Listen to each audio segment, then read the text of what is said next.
In my mind rings the words of a colleague's prayer. This particular colleague has retired not too long ago, but every time when he was asked to pray around the faculty table or in some other meeting, he would almost always begin his prayer with something like this: God, thank you for what you are like.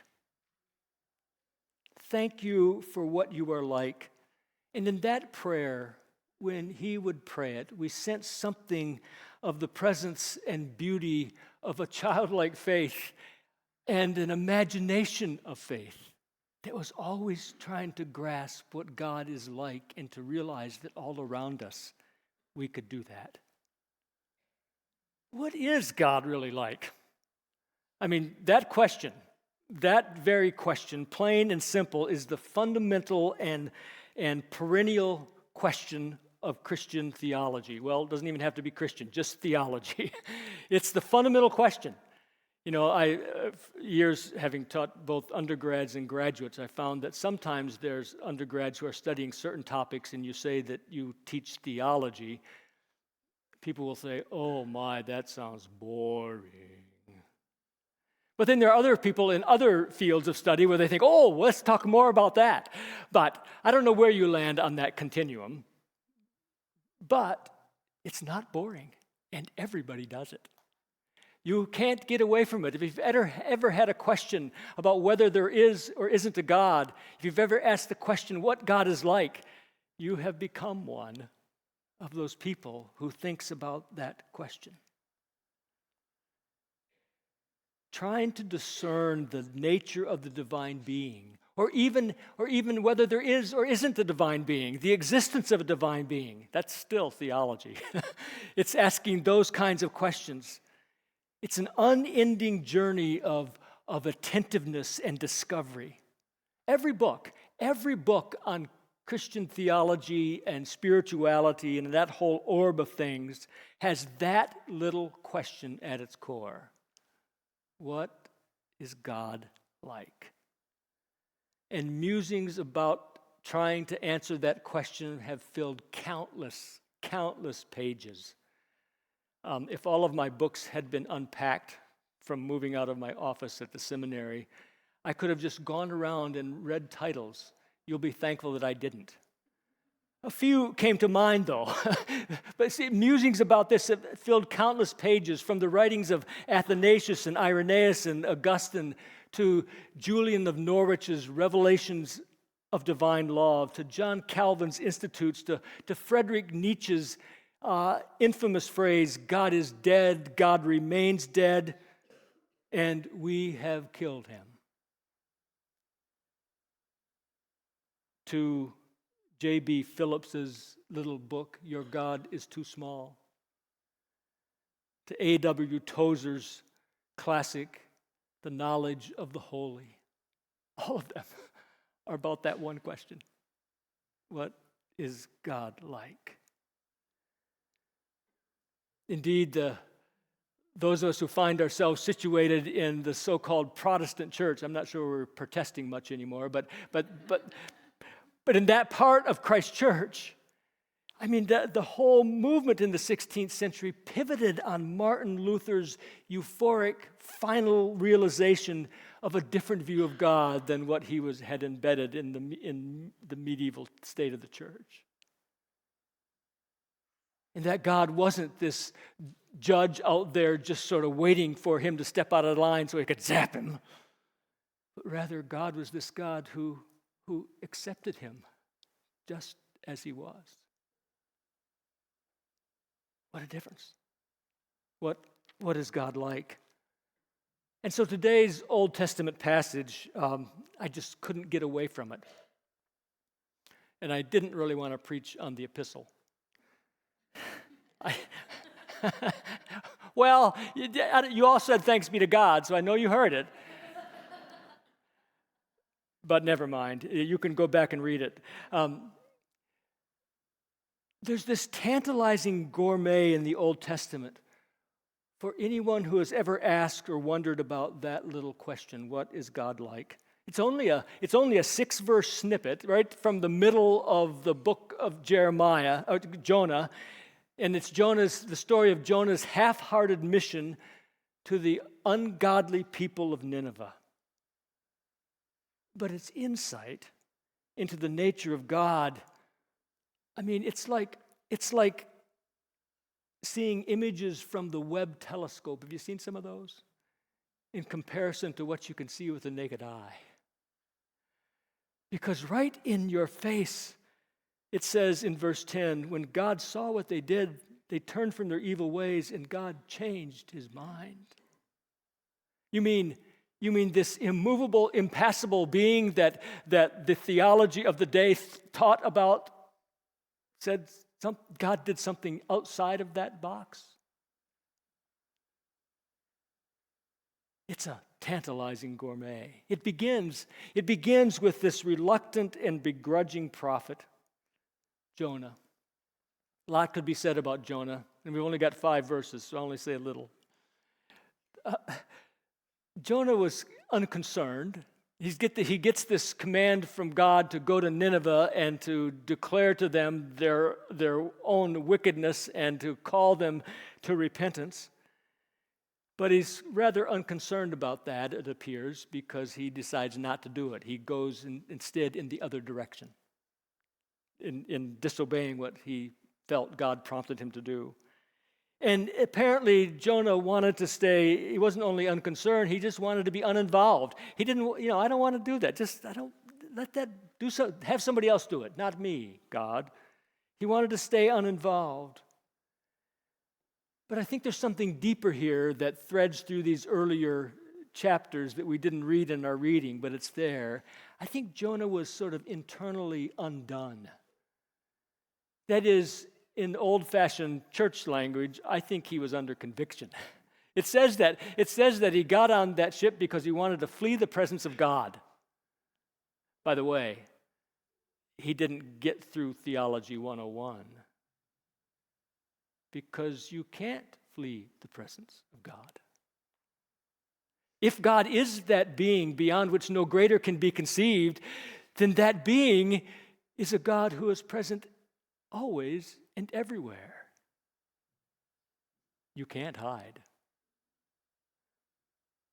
You can prop up your unknowing or your unconcern or your undoneness with lots of language, but you can't hide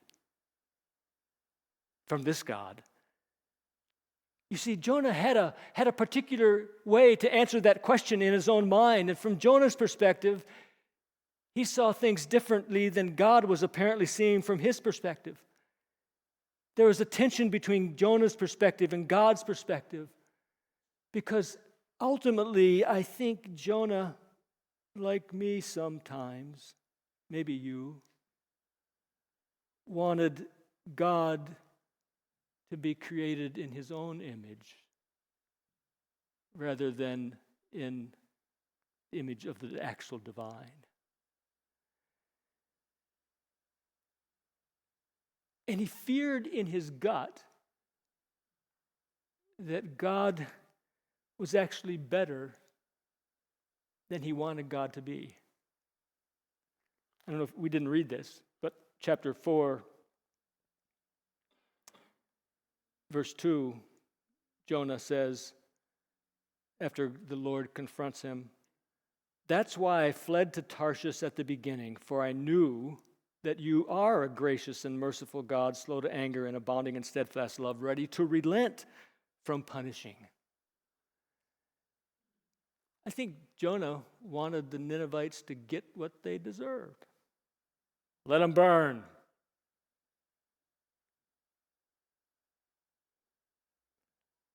Maybe some of us have been in that place too.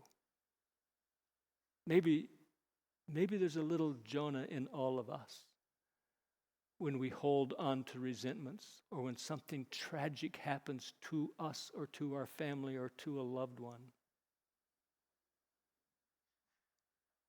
And we really don't want their life to turn around. I kind of think this reluctant and begrudging prophet was a little bit like that. Jonah wanted judgment. He tried to flee from God's presence because he was afraid that if he actually did what God wanted him to do, that God would actually do what he didn't want him to do, what he didn't want God to do. And then the story moves on to the people of Nineveh. We've seen them now described as these wicked people, but all of a sudden it's the people of Nineveh who, lo and behold, are helping us see an image of God. That is, the ungod people, the wicked people, the evil people, become a repentant and hopeful people. It says so clearly here, it says that when they heard, Jonah didn't even get a third of the way through the city, that passage says. It was 3 days' journey. He got a day's journey in, got a third of the way, and the news of his preaching began to spread. And the people stopped in their tracks and believed God. They believed, they listened, they took it seriously, and they responded in apparently authentic contrition, in fasting and sackcloth. And it says here that it wasn't just a small thing. It was everybody, great and small, from the little kids all the way to the older people. Everybody, great and small. And it was a grassroots movement. You know, we would call it revival these days, right? That a fire is lit and people start responding to something stirring in their heart and in their lives. And not only did they respond in that way, in contrition, in fasting and sackcloth, they bore witness to it. They made proclamation, even to the king. Outside of the passage we read, it says, and when the king heard this, by the way, notice that this revival is not top down, it's bottom up. It spreads through, and that spreading through begins to do something else as they bore witness. It begins to change culture. Because when the king heard it, the king also repented. And then the king moved what was a grassroots movement into a proclamation for the whole of the region. Fasting for all living things. Our dog and our cat would not be happy. Yours either. And I'd love for some artist to paint the picture, because it says not only did the people put on sackcloth, but the animals too. Can you imagine going by the farms and the herds grazing? Everybody's got sackcloth on. I mean, it's a fascinating picture, but the point is very clear that it was pervasive. That culture was changed, that somehow they turned to the living God and their lives were changed. And perhaps the most pivotal part of this passage is in verse 9, which we did read, is that they hoped. Those two words that begin verse 9, who knows? That's all. Who knows? Here are these people who are described as the wicked ones, the evil ones, the bad people in the story. And they have something bubbling within them to hope. Who knows? Question mark. God may relent and change his mind. He may turn from his fierce anger so that we do not perish. And on the basis of that, who knows? Their lives were changed. You see, for the people, they like my colleague, acted with the imagination of faith. God's got to be like that, because that is the definition of goodness. There was a daring boldness to believe that God was more gracious even than God's people portrayed. Ouch. And it's the Ninevites teaching the people of God something more about that big question, what God is like. What is God like? And so the passage comes from that repentant and hopeful people to this little small but important glimpse of the nature of the divine being. A God who's a reliable and a relational God. God saw and changed God's mind. God's expectations didn't change. They did turn their ways, but God changed. God became this God who now is known not only as impassible and immutable and firm and has a standard, but a God who's dialogical and relational and reasonable and reliable. It's only scratching the surface to the question, what is God like? Surely God is a God of mystery. God is a God of surprises. God is a God who cannot be put in a box, even mine or yours, or synthesized into some neat package. Surely God is holy, and surely at the same time, God's faithfulness is beyond measure. God's mercies are new every morning. You know the good news of this passage for me and for you and for all of those people for whom we may think they deserve what's coming is that yesterday's sin and rebellion and failures need not be the definition of our lives going forward, because God is a gracious God. God always responds to the authenticity of the human heart. God is always pursuing God's creative dream of welcoming people into intimate relationship with God and one another and the whole world around them. May it be so. Amen.